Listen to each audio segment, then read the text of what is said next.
नमस्कार, तुसें सारें दा मेरे चैनल डुग्गर दी धरती उपर स्वागत है। तो अऊँ है विजय कुमार भारती ते मैं अज लेई आया अपनी एक नवी कविता जिहदा शीर्षक है प्यो।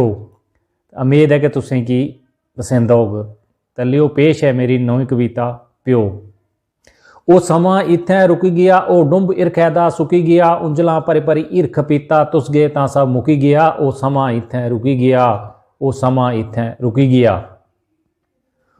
उंगली पकड़ी असें चलाया, उंगली पकड़ी असें चलाया, मेहनत मजूरी करी पढ़ाया। उंगली पकड़ी असें चलाया, मेहनत मजूरी करी पढ़ाया, हुण चाह पढ़ाई दा चुकी गया। ओ समा इत्थै रुकी गया, ओ डुंब इरखै दा सुकी गया, उंजलां भरी भरी इरख पीता तुस गए तां सब मुकी गया। ओ समा इत्थै रुकी गया, ओ समा इत्थै रुकी गया। प्यो हुंदा सरे दी छत है, ओ दसदा अशाई दी बात है, ओ दसदा अशाई दी बात है। रब हथ इरखी टुकी गया, ओ समा इत्थै रुकी गया, ओ डुंब इरखे दा सुकी गया, उंजलां भरी भरी इरख पीता तुस गए तां सब मुकी गया। ओ समा इत्थै रुकी गया, ओ समा इत्थै रुकी गया।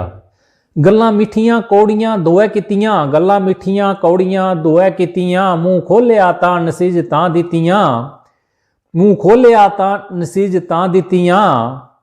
हूनी बोलदा की रुसी गया, ओ समा इत्थै रुकी गया, ओ डुंब इरख सुकी गया, उंजलां भरी भरी इरख पीता तुस गए तां सब मुकी गया।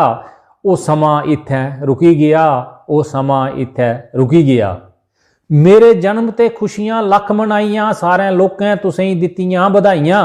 मेरे जन्म ते खुशियां लख मनाइयां, सारे लोकें तुसें की दित्तियां बधाइयां। चन्न मस्सेआ दा बनियै छुपी गया, ओ समा इत्थै रुकी गया, ओ डुंब इरखे दा सुकी गया, उंजलां भरी भरी इरख पीता तुस गए सब मुकी गया। ओ समा इत्थै रुकी गया, ओ समा इत्थै रुकी गया। रोई अखियें दे सुक्के अथरू, रोंदे रेह बने दे सब पक्खरू, भारती चेता करी करी थकी गया। ओ समा इत्थै रुकी गया, ओ डुंब इरखे दा सुकी गया, उंजलां भरी भरी इरख पीता तुस गए तां सब मुकी गया। ओ समा इत्थै रुकी गया, ओ समा इत्थै रुकी गया। तो जेकर कविता शैल लगे तो लाइक शेयर कमेंट जरूर करियो। तो मेरे चैनल डुग्गर दी धरती की भी सबसक्राइब करियो, तो घंटी के बटन की दबाना नहीं भुल्लियो तां जे मेरे आने वाले वीडियो का नोटिफिकेशन सारे तो पहले तुहाडे तक पुज्जी सके। जय हिंद, जय डुग्गर, जय मां डोगरी।